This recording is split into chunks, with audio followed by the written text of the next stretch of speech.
하나님은 우리의 삶의 공급자이십니다.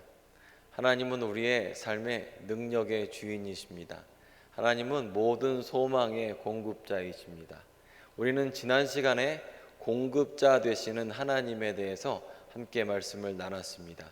그리고 공급자 되시는 하나님께서 순종이라는 통로를 사용해서 우리의 삶 가운데 능력을 주시고 공급하신다, 이런 말씀을 지난 시간에 함께 나눴습니다. 오늘 같은 본문으로 믿음의 관점에서 함께 말씀을 보도록 하겠습니다.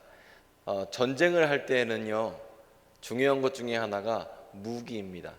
왜냐하면 우리 쪽에서는 총밖에 없는데 상대방은 탱크가 있다고 한다든지, 우리 쪽의 무기는 너무나 빈약한데 저쪽에서는 비행기를 갖고 있다든지, 이런 무기의 차이가 전쟁에서 승패를 가름하기 때문입니다.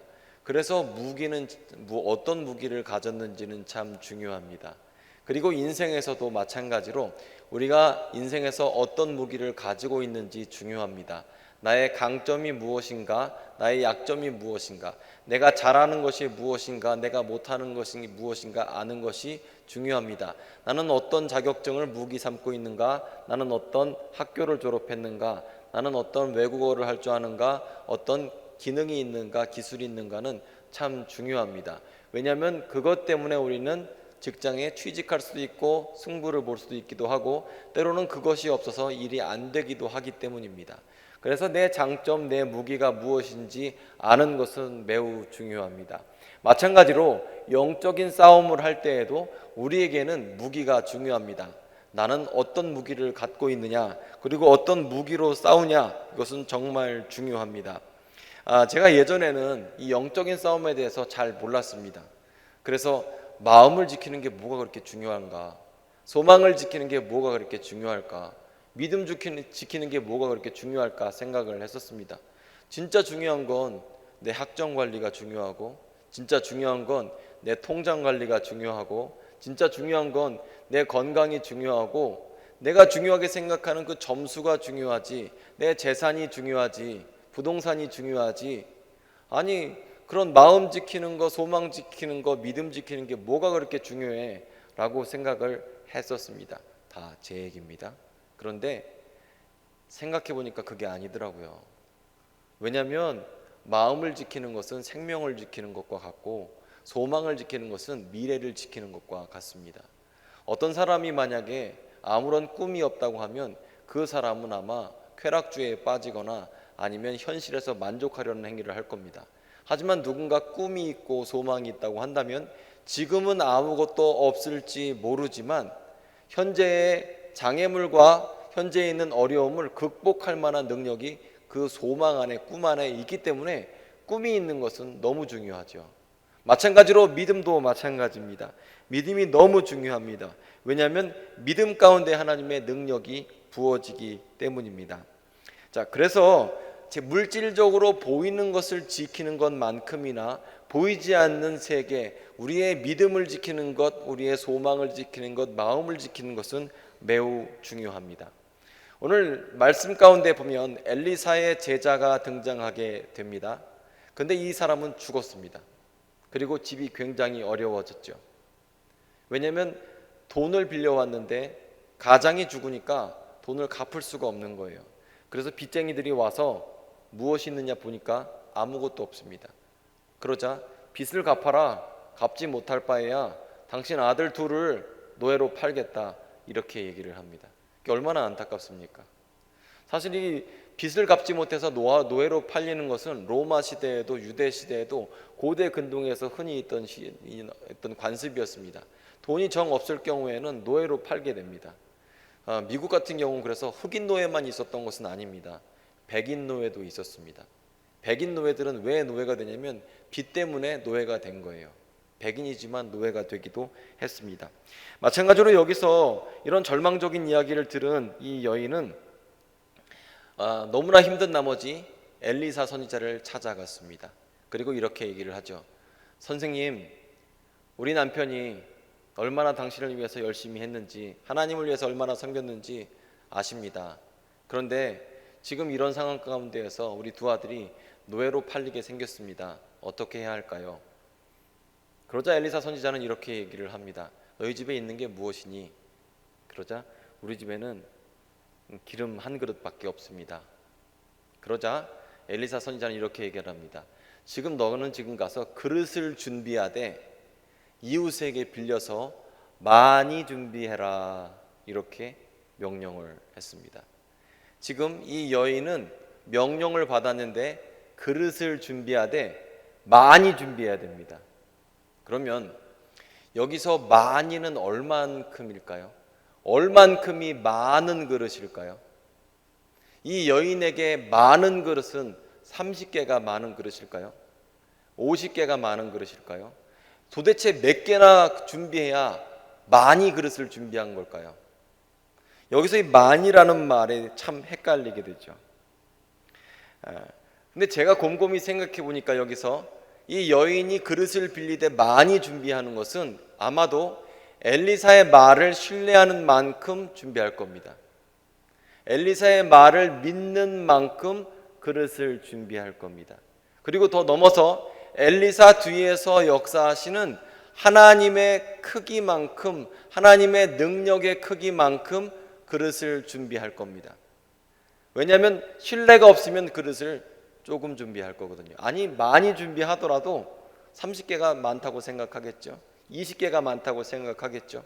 하지만 엘리사 뒤에 계신 하나님이 너무너무 크다고 생각하면 그릇을 30개 준비하지는 않을 겁니다.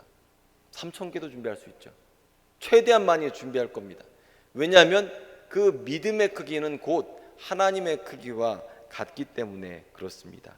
그릇의 양은 하나님의 크기와 같습니다. 우리는요, 믿음이 생긴 후에, 예수 믿고 믿음이 생기잖아요. 믿음이 생기면 그 위에 소망이 생기고 비전이 생깁니다. 꿈이 생깁니다. 그리고 믿음만큼 생각합니다. 누구도 믿음보다 더 크게 생각하는 사람이 없습니다. 그리고 믿음보다 더 크게 말하는 사람도 없습니다. 우리는 참 신기해서 내 마음에 있는 믿음의 크기만큼밖에 말하지 못하고 생각하지 못하고 꿈꾸지 못합니다. 믿음이 정말 중요하죠. 여러분도 잘 아시는 예화인데요, 이 벼룩을 이 30cm 나는 그 수조에다 집어넣고 내버려 두면 한참 뒤에 꺼내면, 며칠 뒤에 꺼내면 그 벼룩은 30cm밖에 뛰지 못한다고 합니다. 더 안 뛴다고 합니다. 신기해요. 그리고 물고기도요, 육식성 어류가 있잖아요. 가물치나 이런 거. 육식성 어류를 똑같은 수조 안에 미꾸라지나 먹이가 될 만한 고기와 함께 넣어놓고 중간에 유리로 막아 놓죠. 그러면 처음에는 육식성 어류가 이 조그만 고기를 잡아먹으려고 합니다. 그런데 며칠을 하다 실패하잖아요. 그리고 나서 유리를 걷어내면 고기를 안 잡아먹는다고 합니다. 그 이유는 실패한 경험 때문에 고기를 잡는 시도조차 하지 않아요. 참 신기하죠? 먹으려는 생각을 하지 않으니까 안 먹는 겁니다. 못 먹는 거가 된 거죠. 그래서 마찬가지이기 때문에 내가 30cm밖에 못 뛴다고 그렇게 정하면 그만큼밖에 안 뛰는 게 벼룩이고 그만큼밖에 못하는 게 사람입니다. 하나님께서 기적을 행하기 원하셔도 우리 삶 가운데에는 그릇 양만큼밖에 하나님의 기적을 담을 수 없습니다. 하나님께 놀랍게 일하시더라도 내가 준비한 그릇의 양만큼밖에 하나님은 일을 안 하십니다. 내가 준비한 그릇이 적다고 생각하면서 이게 많다고 믿으면 그만큼밖에 일하시지 않는 겁니다. 믿음의 크기만큼밖에 우리는 하나님을 경험할 수 없습니다. 그릇의 크기를 벗어난 하나님의 능력은 안 담깁니다. 오늘 말씀도 보면 그릇을 더 가져와라 했을 때 그릇이 없나이다 하니까 기름이 곧 그쳤더라 말씀하고 있죠. 이렇듯 믿음의 크기는 참 놀랍습니다. 믿음이란 건 참 대단한 겁니다.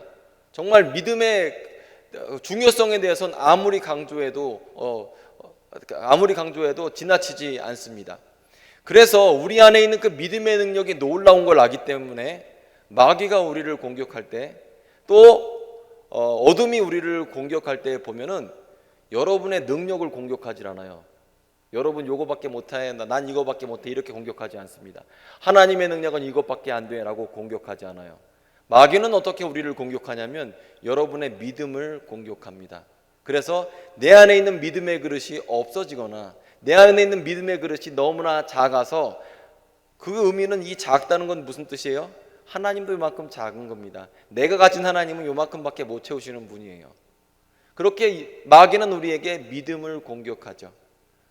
그러면 마귀는 어떤 무기로 우리를 공격하느냐 하면, 마귀는 우리에게, 어둠은 우리에게 의심이라는 것으로 우리를 공격합니다. 의심이 우리 마음 가운데 오면요, 내 마음 가운데 있던 믿음의 그릇이 점점 조그매져요. 그리고 믿음의 그릇이 여러 개 있었는데 다 도망가게 됩니다. 마귀가 우리 삶 가운데 의심하게 하고 두려워하게 하고 염려하게 하고 걱정하죠. 그러면 내 안에 있는 하나님을 신뢰하는 모든 마음이 다 사라져 버려요. 두려워하게 됩니다. 제가 사람들하고 대화를 하다 보면요, 여러 가지 걱정을 하고 계세요. 나는 늙어서 어떻게 될까요? 나는 건강은 어떻게 될까요? 너무 몸이 아픕니다. 이런 얘기 많이 하시고요. 또 미래가 불확실합니다. 직장이 없습니다. 아니면 나는 꿈이 없습니다 하는 여러 가지 문제로, 그리고 그걸로 걱정하고 염려하고 있습니다. 그리고 이런 어려움 가운데 걱정, 근심, 두려움, 의심이 오면 믿는다고 말을 합니다. 하지만 믿지 않습니다. 믿는다고 두려움이 다 사라지면 얼마나 좋겠습니까? 믿는다고 하면서 두려움은 그대로 내 마음 가운데 있는 거예요. 그런데 여러분, 이것은 매우 정상입니다. 왜냐하면 우리뿐만 아니라 예수님의 제자들도 믿는다고 하면서 마음 가운데 두려움이 있었고 의심이 있었기 때문입니다. 어느 날 예수님이 산에서 기도를 하고 제자들을 쫓아가고 있었습니다. 제자들은 그때 벌써 갈릴리 바다를 밤에 배를 타고 항해를 하고 있었어요. 그런데 풍랑이 치고 파도가 치고 또 바람이 부니까 제자들이 두려워 떨기 시작했습니다. 침몰할 것 같았거든요. 그런데 그때 예수께서 갈릴리 호수 위를 걸어오고 계셨어요. 그럼 여기서 중요한 거, 예수님은 기적을 행하시는 분인가, 예수님은 바다를 걸으시는 분인가에 대해서 우리가 확인하고 싶죠. 근데 제가 이거에 대해서 지금 다 어떻게 고증을 할 수는 없어요. 그런데 생각보다 이런 이야기가 많이 신학생들이나 교회 성경 연구할 때 많이 연구돼요. 예수님의 능력이 도대체 무엇인가? 그리고 예수님을 공격하는 사람들의 입장에서도 예수께서는 놀라운 일을 많이 행하시는 분이었습니다. 그래서 그 부분은 언제 한번 날 잡아서 대단히 다루기로 하고, 열심히 예수께서 물 위를 걸어서 제자들에게 오셨는데 그때 제자들은 두려워 떨었습니다. 귀신이다, 유령이다. 그리고 예수님은 거기에 대해 이렇게 말씀하십니다. 나니까 두려워하지 마라. 두려워하지 말라고 말씀하세요. 그리고 그때 베드로가 그 이야기를 듣자마자, 주님, 만약 주님이시거든 나에게 명하사 오라고 하십시오. 그러자 예수님께서 오라 이렇게 말씀하세요. 그리고 베드로는 배에서 내려서 물 위를 걸었습니다. 그런데 바람이 불고 풍랑이 치는 것을 보자 예수님을 바라봤던 눈에서 세상을 바라보게 되고 두려워 떨면서 물에 점점 빠져들게 됩니다.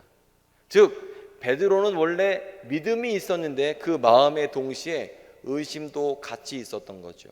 두려움도 같이 있었던 거죠. 그런데 믿음이 일할 때에는 물 위를 걸었지만 의심이 일하기 시작할 때에는 물 아래로 빠져들게 되고 말았습니다.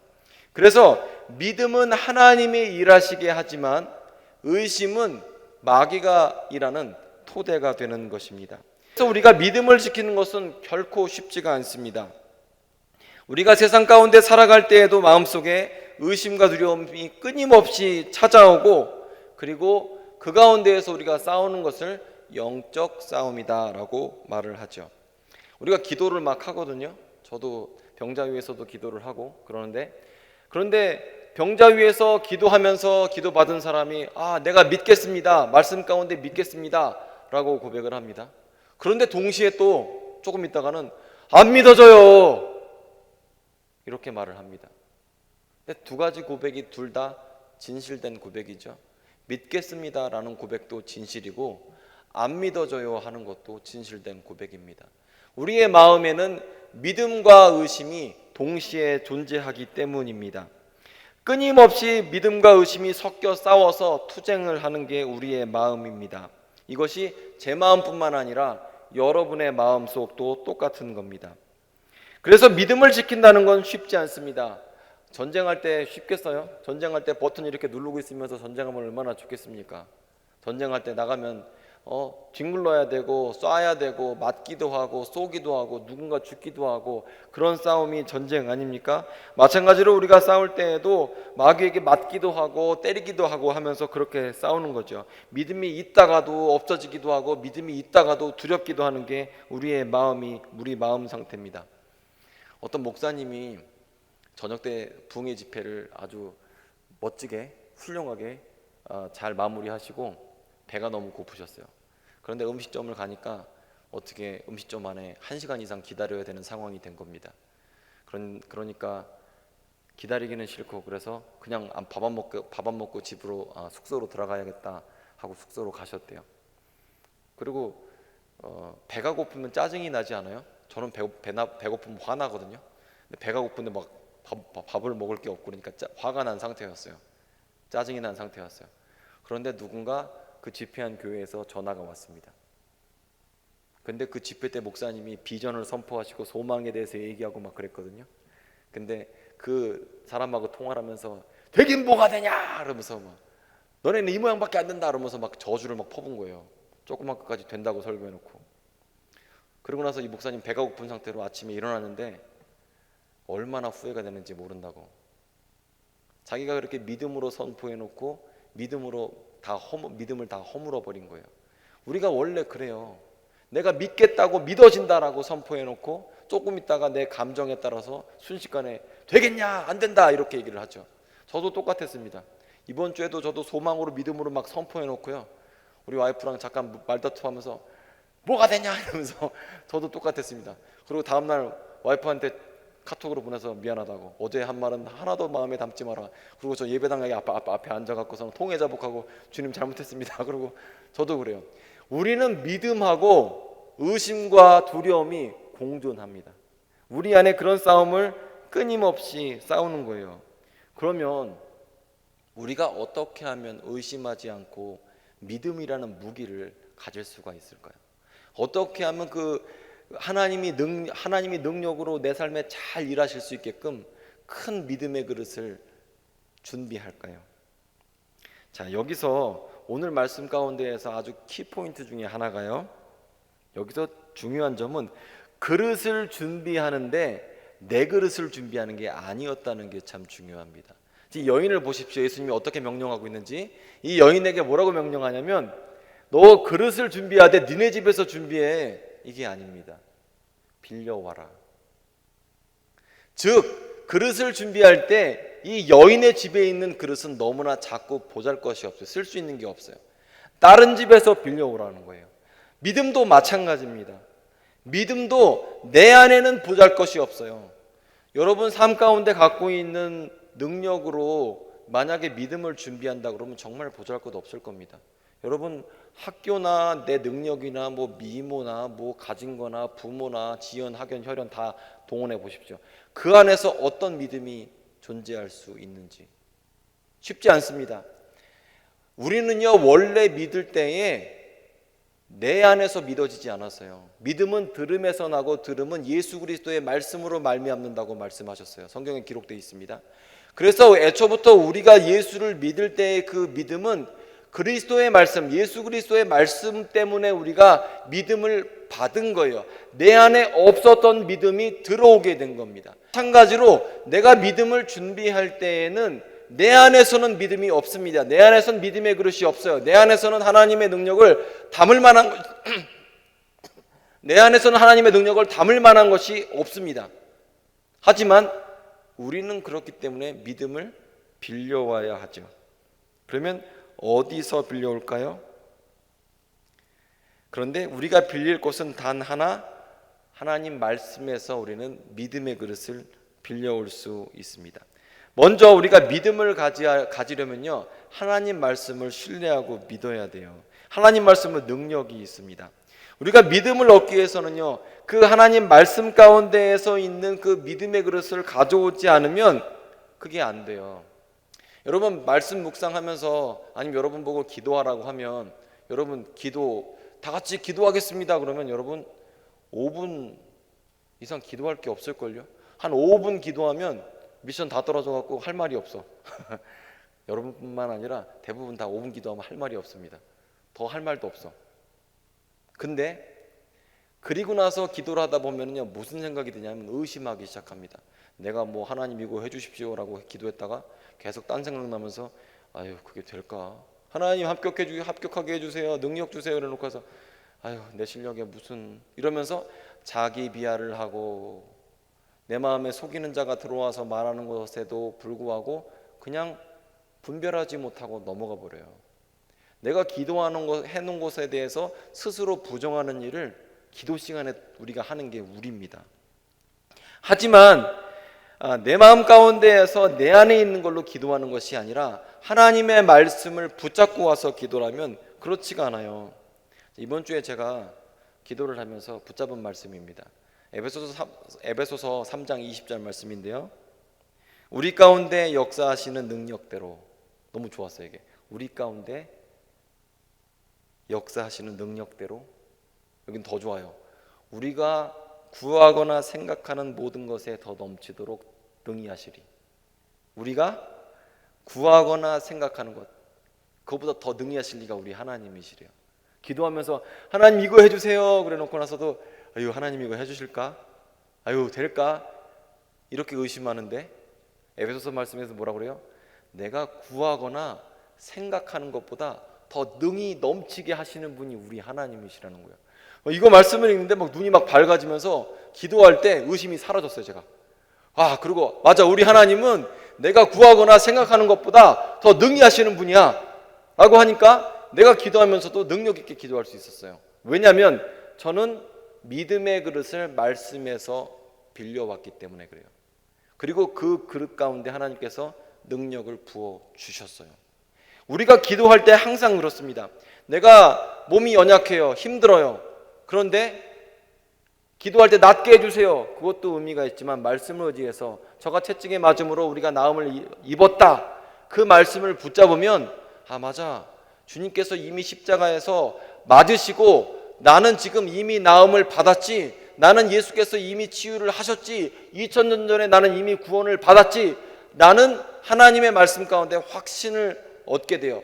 그리고 지혜가 부족하면 후히 주시고 꾸짖지 않으시는 그분께 구하라는 그 말씀을 붙잡으면 맞다, 하나님께서 나에게 지혜를 주시지 라는 생각 가운데, 그 말씀 가운데 그릇을 말씀 가운데 빌려오죠. 믿음의 그릇을 빌려오면 그 가운데 하나님께서 부어주시고 능력을 주십니다. 그리고 가끔은요, 일이 되는 일이 하나도 없을 때가 있어요. 그러면 무슨 생각이 드는 줄 아세요? 저는 인생에도 저주가 있다고 보거든요. 되는 일이 하나도 없을 때가 있어요. 그럼 별 생각 많이 나죠. 내가 지은 죄 때문에, 옛날에 지은 죄 때문에 그렇지, 내가 옛날에 그래서 하나님께서 나 벌 주시는 것 같아, 내 삶이 그래서 안 풀리지, 어떻게 하면 좋지, 별의별 생각이 많아져요. 하지만 말씀 가운데에서 율법의 저주에서 너희가 해방되었느니라 라는 하나님 말씀 가운데 모든 저주가 끝났구나, 하나님께서 나를 사랑하시고 날 위해서 십자가를 지셨구나, 예수께서 나를 위하여 십자가를 지셨구나 라는 말씀 가운데 확신을 얻게 되는 겁니다. 그래서 예수 믿는 사람들은 말씀을 붙잡고 말씀 가운데 믿음을 얻고 믿음 가운데 하나님의 역사하심을 보게 되는 것입니다. 그래서 말씀이 증거하는 대로 그렇게 외치고 말씀이 증거하는 대로 믿으면 우리는 그릇을 빌려오는 거예요. 제가요 이제 기도를 할 때 저도 마음 가운데 의심하고 두려워하는 게 있거든요. 들어서 병자를 위해서 기도하거나 여러분들 삶을 위해서 기도하잖아요. 그러면 저도 의심을 해요. 내가 기도하면 병자가 나을까? 내가 의심하면 우리 청년들이나 성도들 삶이 문제가 풀릴까? 의심이 돼요. 그리고 마귀가 그렇게 유혹을 해요. 기도하지 말라고. 그런데 반대로 성경을 보면 뭐라고 얘기하죠? 두려워하지 말라, 내가 너와 함께함이니라 말씀하죠. 너는 내게 부르짖으라 내가 내게 응답하겠고 이렇게 말씀합니다. 구하라 그리하면 너에게 주실 것이요 문 두드리라 그리하면 너에게 열릴 것이다. 주님께서 이렇게 말씀하세요. 그리고 병자를 위해서 손을 얹고 기도해라 그러면 낫게 될 거라고 주님께서 말씀하세요. 주님께서는 우리에게 이런 말씀을 하시는데 내 마음에 있는 의심을 내가 신뢰하며 나아갈지 주님께서 주신 말씀을 의지하며 나아갈지는 우리의 선택이라는 겁니다. 만약에 두려워서 시도조차 하지 않으면, 두려워서 기도조차 하지 않으면, 두려워서 아무것도 하지 않으면 하나님의 능력은 나타나지 않게 됩니다. 우리가 말씀을 의지하고 담대하게 나아가면 하나님이 언제든지 그렇게 일하십니다. 우리가 여러 가지 문제를 당할 때에 믿음을 갖기 위해서 말씀을 의지해야 됩니다. 그러면 말씀을 의지하는 순간 믿음의 그릇을 우리가 빌리는 거예요. 그리고 그 그릇 가운데 하나님은 반드시 능력으로 채우시는 하나님입니다.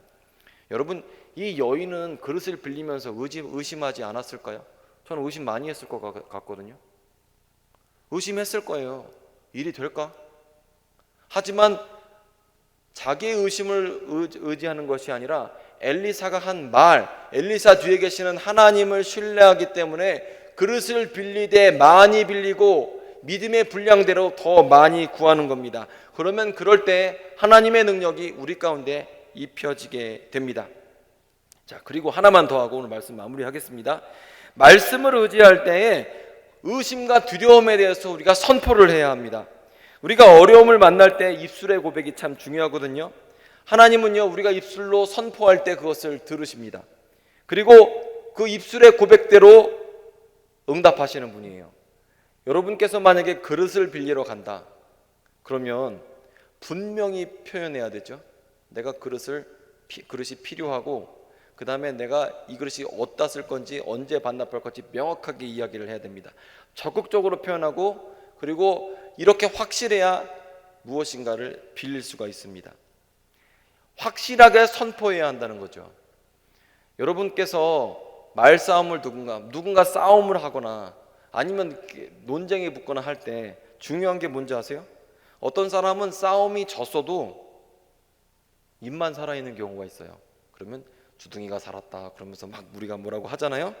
그런데 그 입이 살아있으면 아직 졌다고 생각하지 않는 겁니다. 그 입이 살아있죠? 그러면 안 졌다고 생각하는 거예요. 싸울 의지가 있다는 걸 의미합니다. 그래서 우리가 누군가 논쟁할 때 저 사람이 입으로도 시인할 때까지, 입으로도 패배할 때까지, 승복할 때까지 싸우거든요. 근데 여기에는 놀라운 영적 진리가 있습니다. 입술의 고백에는 능력이 있거든요. 다윗이 목동이었을 때 블레셋이 쳐들어왔습니다. 그리고 그냥 쳐들어온 게 아니라 골리앗이라는 3m짜리 거인이 같이 왔습니다. 3m 거인이면 얼마나 큰데요.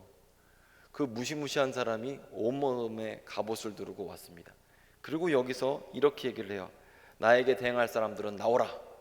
그리고 아무도 안 나오자 골리앗은 이스라엘의 군대를 저주하고 이스라엘의 하나님을 저주하고 여호와 하나님을 저주했습니다. 그런데 아무도 나오지 못했어요.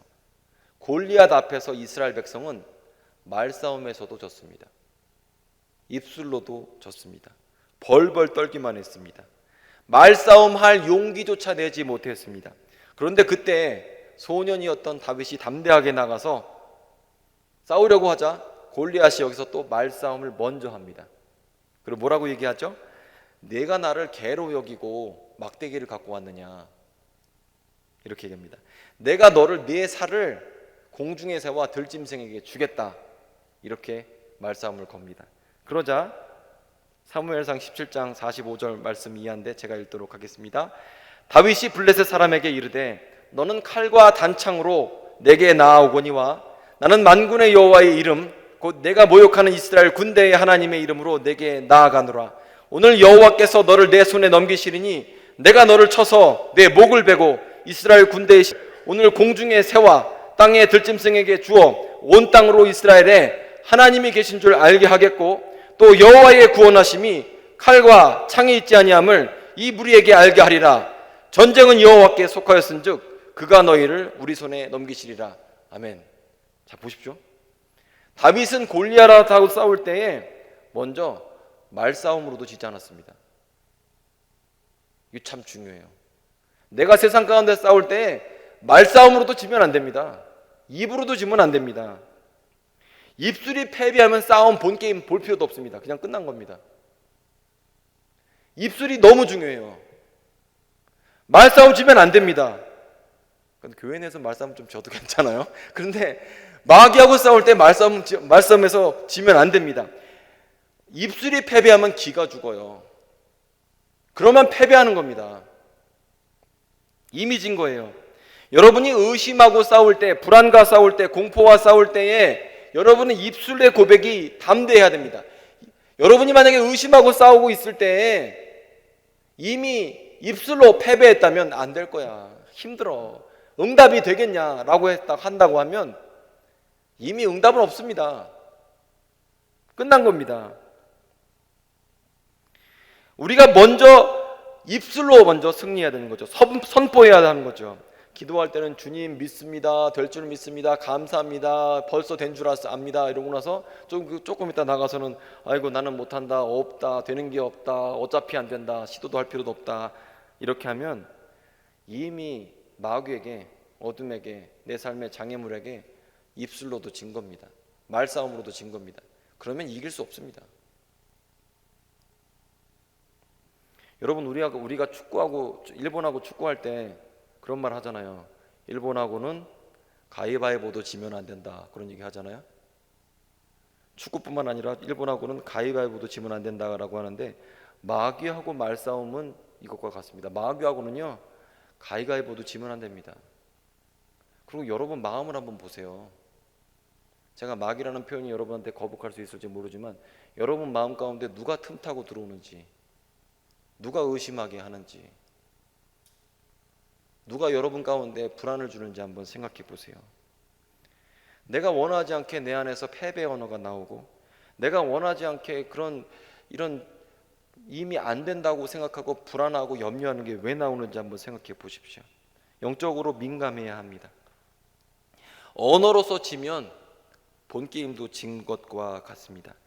그리고 우리 입술의 말이 중요한 이유는 하나님께서 우리 입술의 말을 들으시고 응답하시기 때문입니다. 하나님께서 여러분과 저의 입술의 고백들을 지금도 듣고 계시고 우리가 한 말대로 따라서 역사해 주시는 하나님이십니다. 그래서 우리가 항상 하나님의 말씀을 가져와서 십자가를 의지하고 또 하나님이 하실 일을 선포하고, 그리고 적극적으로 믿음의 말들을 주님 앞에 고백해야 합니다.